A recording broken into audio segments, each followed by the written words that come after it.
12월 4주차 글로벌 경제 7가지 뉴스 정리해드리겠습니다. 국제 유가 상승 이슈. 최근 국제 유가가 다시 상승 흐름을 보이고 있습니다. 주요 원인은 지정학적 긴장 확대입니다.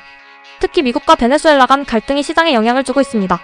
원유 공급에 차질이 생길 수 있다는 우려가 커졌습니다. 이에 따라 투자자들은 유가를 민감하게 반응하고 있습니다. 국제 유가는 글로벌 경제의 핵심 변수입니다. 유가가 오르면 물가 전반에 영향을 미칩니다. 운송비와 에너지 비용이 함께 상승합니다. 이는 곧 소비자 물가 상승으로 이어집니다. 각국 중앙은행 입장에서는 부담이 커집니다.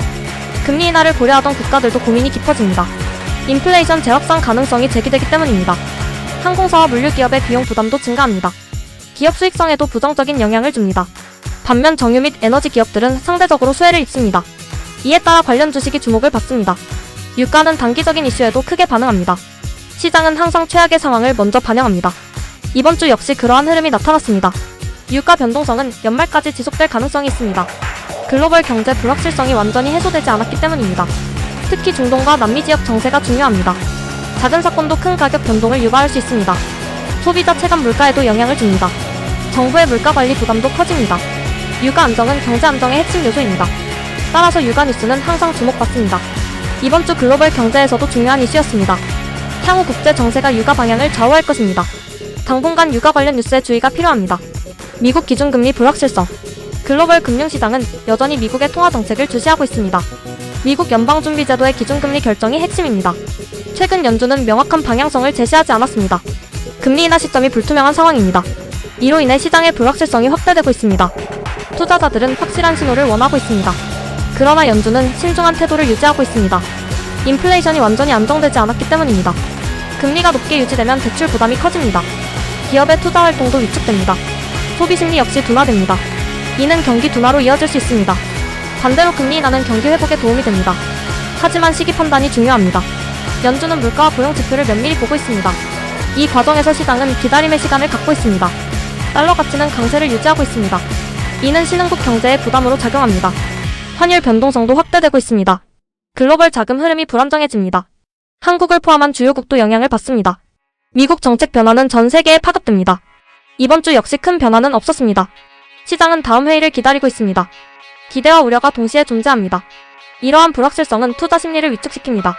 주식과 채권 시장 모두 눈치 보기 장세입니다. 연준의 한마디가 시장을 움직입니다. 당분간 변동성 장세가 예상됩니다.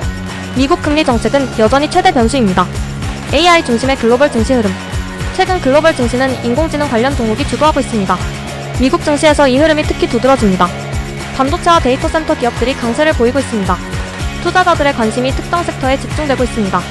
AI 기술이 미래 성장 동력으로 평가받고 있습니다. 이에 따라 관련 기업의 주가가 상승하고 있습니다.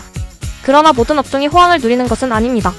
소비재와 전통산업은 상대적으로 부진합니다. 이는 경기 불확실성의 영향입니다. 소비자 지출이 제한적이기 때문입니다. 시장 내 양극화 현상이 심화되고 있습니다. 일부 종목만 상승하는 구조입니다. 지수는 오르지만 체감 경기는 다릅니다. 투자자들 사이에서 우려의 목소리도 나옵니다. 과도한 쏠림 현상에 대한 경계입니다. 거품 가능성에 대한 논의도 이어지고 있습니다. 그럼에도 자금 유입은 계속되고 있습니다. 시장의 기대가 여전히 크기 때문입니다. 개인 투자자들의 고민도 깊어지고 있습니다. 진입 시점을 판단하기 어렵기 때문입니다. AI는 이미 경제 전반에 영향을 주고 있습니다. 생산성과 효율성 개선이 기대됩니다. 중장기적으로는 긍정적인 평가가 많습니다. 단기 변동성은 피하기 어렵습니다. 이번 주 증시도 이러한 흐름을 보였습니다. 기술주 중심의 상승세가 이어졌습니다. 반면 전통산업은 관망세였습니다. 시장 구조 변화가 분명해지고 있습니다. AI는 현재 증시의 핵심 키워드입니다. 향후에도 이 흐름은 지속될 가능성이 큽니다. 중국 경기 회복 지연. 중국 경제 회복 속도가 기대에 미치지 못하고 있습니다. 최근 발표된 경제 지표도 부진한 모습을 보였습니다. 특히 부동산 시장 침체가 지속되고 있습니다. 주택 판매가 회복되지 않고 있습니다. 건설 경기 역시 위축된 상태입니다. 이는 금융권에도 부담으로 작용합니다. 소비 심리 회복도 더딘 상황입니다. 중국 내 소비가 활발하지 않습니다. 이에 따라 글로벌 기업 실적에도 영향이 있습니다. 중국 의존도가 높은 기업들이 어려움을 겪고 있습니다. 원자재 수요도 약세를 보입니다. 철광석과 구리 가격이 영향을 받고 있습니다. 신흥국 경제에도 연쇄 효과가 나타납니다. 중국은 세계 경제에서 큰 비중을 차지합니다. 따라서 회복 지연은 글로벌 문제입니다. 중국 정부는 경기 부양책을 내놓고 있습니다. 하지만 효과는 제한적이라는 평가가 많습니다. 과거처럼 빠른 반등은 어려운 상황입니다. 시장 기대치도 낮아졌습니다. 점진적인 회복이 예상되고 있습니다. 단기 반등과 조정이 반복되고 있습니다. 투자자들은 신중한 태도를 유지하고 있습니다. 중국 관련 뉴스에 민감하게 반응합니다. 불확실성이 여전히 큽니다. 이번 주도 뚜렷한 개선 신호는 없었습니다. 글로벌 시장은 중국을 주시하고 있습니다. 회복 속도가 중요 변수입니다. 중국 경제는 여전히 진행형 이슈입니다. 향후 정책 방향이 관건입니다. 중국 경기 회복 여부는 세계 경제에 큰 영향을 줍니다. 금값, 은값 상승과 안전자산 선호. 최근 금과 은 가격이 사상 최고 수준을 기록했습니다. 이는 투자자들의 불안 심리를 반영합니다. 글로벌 경제 불확실성이 커지고 있습니다. 지정학적 리스크가 지속되고 있습니다. 금리와 환율 변수도 영향을 줍니다. 주식시장의 변동성도 요인입니다. 투자자들은 안전자산을 찾고 있습니다. 금은 대표적인 안전자산입니다. 이자가 없지만 신뢰도가 높습니다. 오랜 기간 가치 저장 수단으로 활용돼 왔습니다. 중앙은행들도 금 보유를 늘리고 있습니다. 달러 의존도를 줄이기 위한 목적입니다. 유럽을 중심으로 수요가 증가하고 있습니다. 경기 침체 우려가 반영된 결과입니다. 은 역시 산업 수요와 투자 수요가 겹칩니다. 금속 가격 상승은 시장 심리를 보여줍니다. 공격적인 투자보다 방어적인 전략이 우세합니다. 이는 자금 이동을 의미합니다. 주식시장에는 부담 요인입니다. 자금이 분산되기 때문입니다. 가상자산과의 비교도 다시 언급되고 있습니다. 그러나 위기 시에는 금의 역할이 큽니다. 이번 주 시장 분위기는 보수적이었습니다. 불확실성 회피 심리가 강했습니다. 금값 상승은 경고 신호로 해석됩니다. 시장 참여자들이 조심하고 있습니다. 당분간 안전자산 선호는 지속될 가능성이 큽니다. 글로벌 경제가 안정되기 전까지 이어질 수 있습니다. 이번 주 금값 상승은 상징적 의미가 있습니다. 현재 시장의 심리를 잘 보여주는 지표입니다. 유럽 경기 둔화와 침체 우려. 최근 유럽 경제에 대한 우려가 다시 커지고 있습니다. 주요 국가들의 성장률 전망이 하향 조정되었습니다. 독일과 프랑스를 중심으로 경기 둔화 신호가 나타나고 있습니다. 제조업 지표가 부진한 흐름을 보이고 있습니다. 수출 회복 속도가 예상보다 느립니다. 에너지 비용 부담도 여전히 큽니다. 기업들의 투자 계획이 축소되고 있습니다. 고금리 환경이 부담으로 작용하고 있습니다. 소비 심리도 위축된 상태입니다. 물가는 완화되고 있으나 체감 경기는 개선되지 않았습니다. 이에 따라 침체 가능성이 거론되고 있습니다. 유럽 중앙은행의 정책 판단도 어려워지고 있습니다. 금리를 언제 얼마나 내릴지 고민이 깊어지고 있습니다. 금융시장도 신중한 반응을 보이고 있습니다. 유럽 증시는 전반적으로 약세 흐름입니다.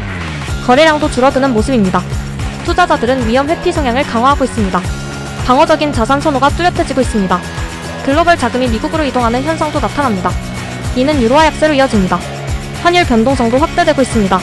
유럽 경제는 구조적 과제도 안고 있습니다. 인구 고령화와 생산성 문제입니다. 단기 반등은 가능하지만 지속성은 불확실합니다. 시장의 기대 수준은 낮아진 상태입니다. 기업과 가계 모두 보수적인 태도를 유지하고 있습니다. 유럽 경기 회복에는 시간이 필요합니다. 글로벌 경제에도 부담 요인으로 작용합니다. 이번 주 역시 우려가 이어졌습니다. 유럽 경제는 중요한 변수로 남아있습니다. 글로벌 무역 불확실성과 보호무역 강화. 최근 글로벌 무역 환경의 불확실성이 다시 부각되고 있습니다. 국가 간 무역 갈등이 완전히 해소되지 않았기 때문입니다. 일부 국가는 자국 산업 보호에 집중하고 있습니다. 관세와 규제가 다시 늘어나는 추세입니다. 이는 글로벌 공급망에 영향을 줍니다. 기업들은 생산 전략을 재검토하고 있습니다. 특정 국가 의존도를 줄이려는 움직임이 나타납니다. 이른바 공급망 재편입니다. 그러나 비용은 증가합니다. 생산 단가가 높아질 수 있습니다. 이는 소비자 가격 상승으로 이어집니다. 글로벌 인플레이션을 자극할 수 있습니다. 무역 불확실성은 투자 심리를 위축시킵니다. 기업은 장기 계획을 세우기 어려워집니다. 특히 수출 비중이 높은 국가에 부담이 됩니다. 신흥국 경제도 영향을 받습니다. 외국인 투자 흐름이 불안정해집니다. 세계무역기구 체제도 도전에 직면해 있습니다. 다자 무역 질서가 약화되고 있습니다. 대신 양자 협상이 늘어나고 있습니다. 이는 국가 간 이해관계 충돌을 키울 수 있습니다. 글로벌 경제 효율성은 낮아질 수 있습니다. 기업들은 비용과 리스크를 동시에 관리해야 합니다. 소비자는 그 부담을 나눠지게 됩니다. 무역 환경은 단기간에 안정되기 어렵습니다. 정치적 요인이 크게 작용하기 때문입니다. 시장은 이에 대비하고 있습니다. 변동성 확대 가능성이 거론됩니다. 이번 주 역시 관련 우려가 제기되었습니다. 글로벌 무역은 여전히 불안정한 상태입니다.